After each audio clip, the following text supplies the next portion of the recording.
rebuilt transmission. I guess we'll finally put it in this thing.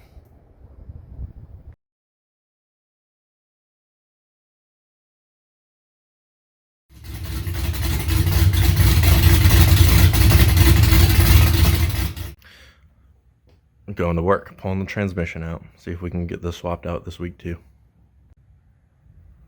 Got the hub off, the brakes off, the axle out, the suspension's undone. All I gotta do is do the other side, lower it down some, and then we can loosen the transmission and pull it out. So on the Corvette, you have your ground goes up here. Let's make sure you pull that off. You don't want to drop the cradle and then rip your ground or something. So how I get this off, I've had a couple people tell me that when they do it's kind of hard. So I'm just gonna show my trick. I jack up the suspension, and you see all this is going up and it's taking pressure off this. You can use a wood block and a hammer. I like to just use a brass hammer. The hammer flakes off, so.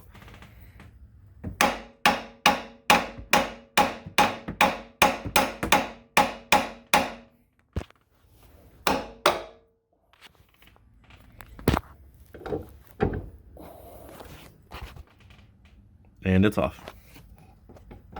And an easy way to do Corvette axles is just get this off, turn the hub sideways, and you literally just pull the axle up. I'm not left-handed, hold on.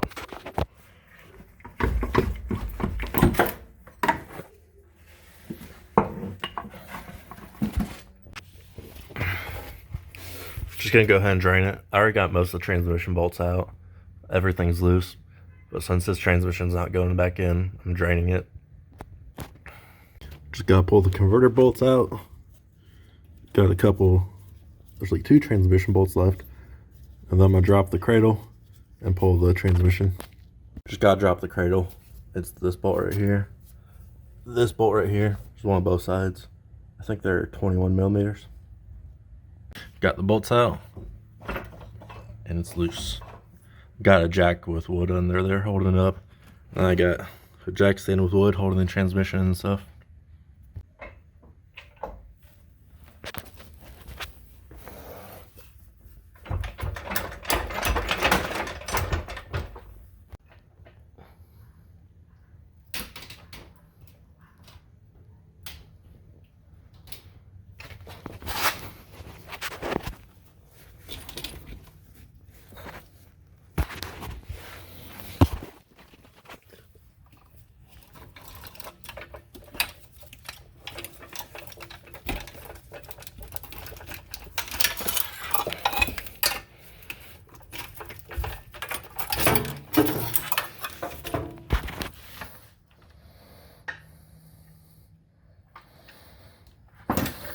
And it's that simple.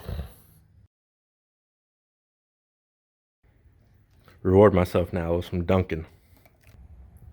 I got my special transmission wood block and it's coming out now. It's already loose, I just gotta drop it now.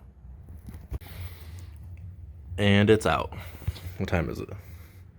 It's 5:44.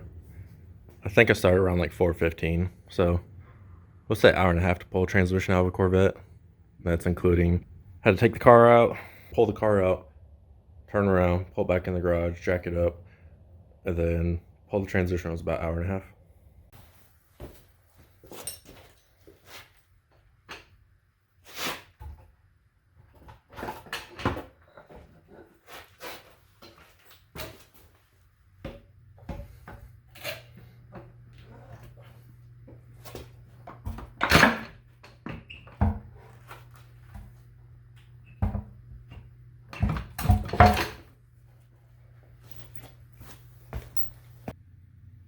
I'm sorry, Stanley. This transmission's pretty clean and that diff is not. Another thing you need to make sure you do is flush the transmission lines. What I did is I sprayed brake cleaner in there and then I just air hose it. And this is gonna get messy, so make sure you have stuff down to catch it.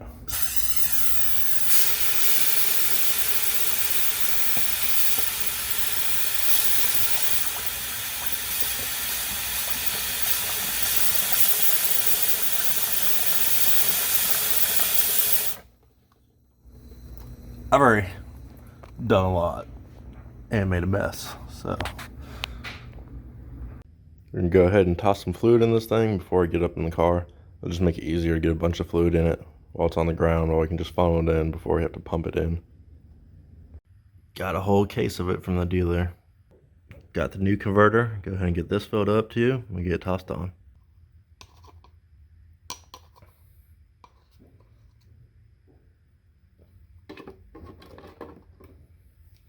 I'll let it sit for a little bit, let all the air get out of there, all the little bubbles coming out, while I clean up some of this stuff and then get it on.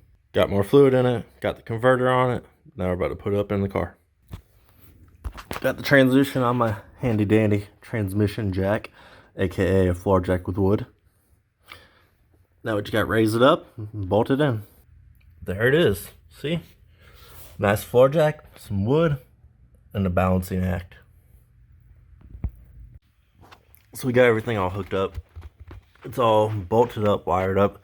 I just gotta do the torque converter bolts and then put the cradle back on and it's done. But I'm gonna call it good for today. So we got, this isn't screwed in, it's just holding this little washer as a shim. You know, we put the 3/8 in there and there's room, so it needs to be shimmed. And this is a 1/8. So we got the shim in there. The 1/8 fits in there fine. So that's your minimum clearance is 1/8. And then your max clearance you want is 3/8, which 3/8 isn't fitting with the little shim washer thing. And when you shim a converter, you just need to make sure they're all the same size. You don't want to do different size shims.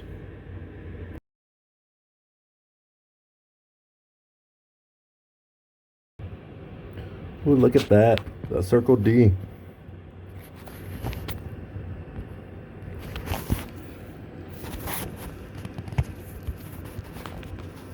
For anyone who hasn't used Circle D, great customer service. This is not a paid advertisement. But for real, they're great dudes. Hit them up if you need anything. I've used them for 6L80s, Turbo 400s. They work great with everything. Also, it's like 20 degrees. So I got this little dude under here. It actually works pretty good when you're just under a car. Not gonna heat up the whole garage, but it'll definitely heat up where we're at down here. Slide in the cradle up in there now. Get it bolted up, toss the axles in, the hubs on, and we're good to go. Everything's a balancing act. You can do it all for floor jack if you just place everything in the right spot. Just gotta jack it up.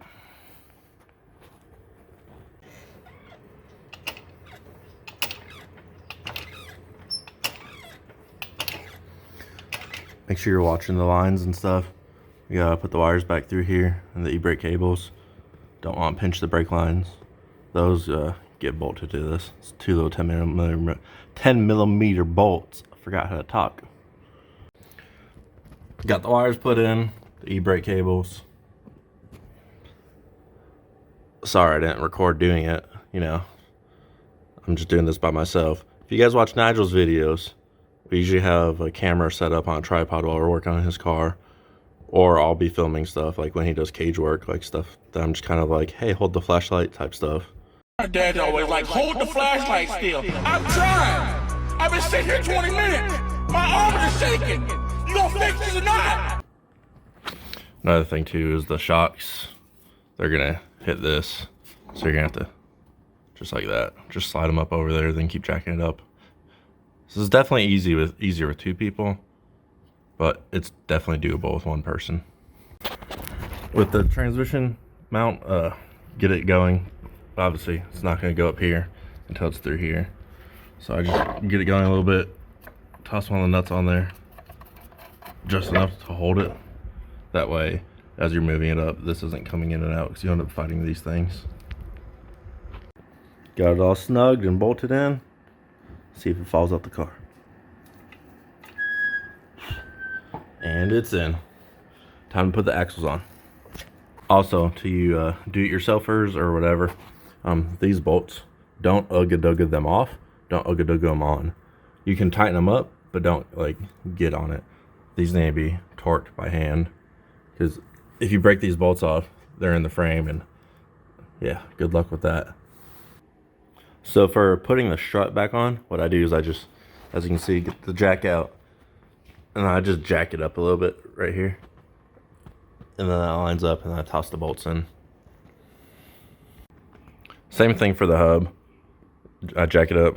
I get the bottom one on first, jack it up, then put this one and this one on. Got everything all tightened down. Now we gotta put the ground back. Don't forget that. That's kind of important.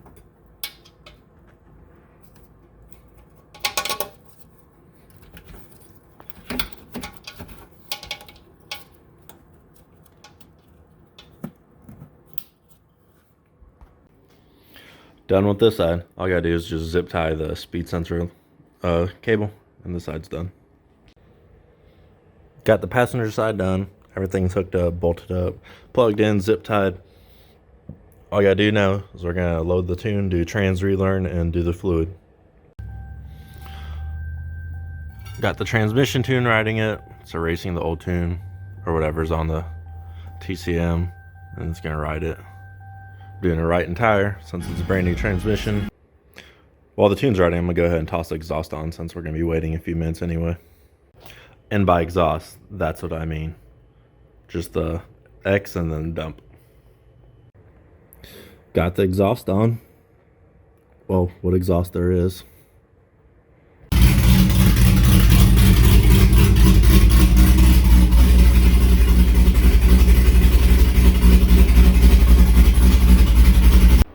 Well, I was hoping to be able to drive the car today, but it's starting to snow, so I don't think driving this is going to happen.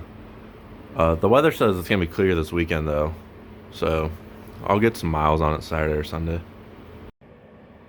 Just adding some fluid now. I knew it was going to be low.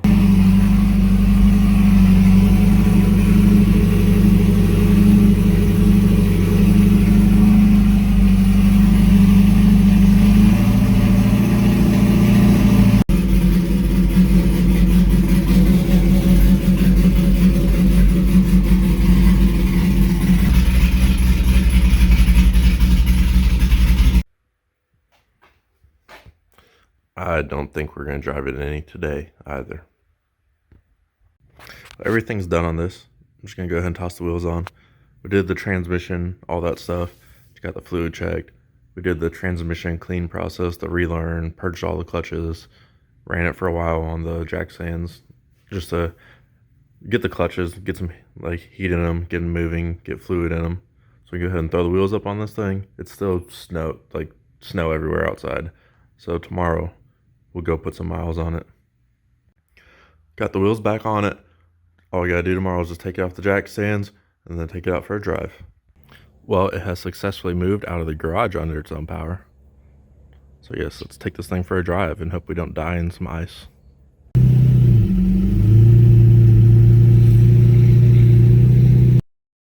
All you gotta do is just zip tie the speed sensor.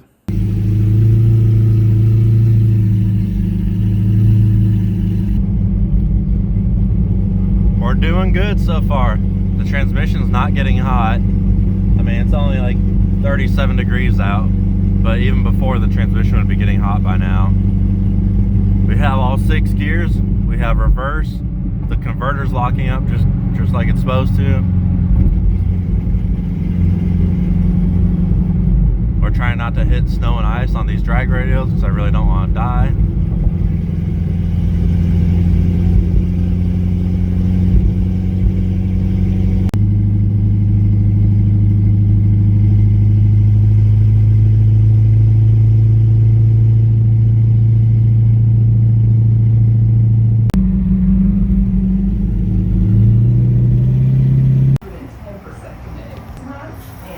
Well, the first drive to get 85 has been successful.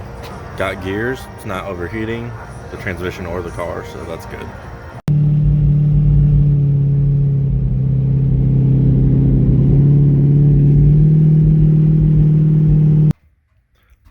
Well, the first drive was a success. Drove about 30 some miles.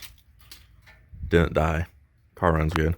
We got a little misfire, so I'm gonna go ahead and check all the plugs and everything because it just randomly started on the way home from filling up the 85, but we'll check it out. Well, I found that misfire.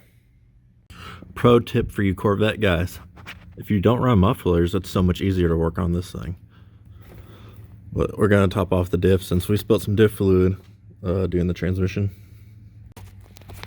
And the pump fits up in here quite nicely without the mufflers. By the way guys, I'm not that asshole that drives no mufflers all the time. They're only taken off for the track because it's like almost 40 pounds off the car. It's actually over 40 pounds with the pipes that go from the muffler to the X pipe. But I actually can't stand driving it like this. It's annoying. The car vibrates, can't hear anything. Who says you can't drive a Corvette in the snow?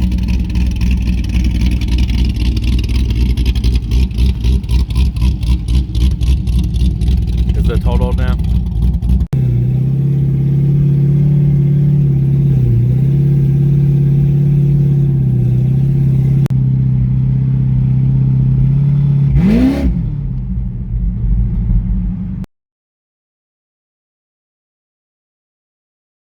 But thanks for watching this video.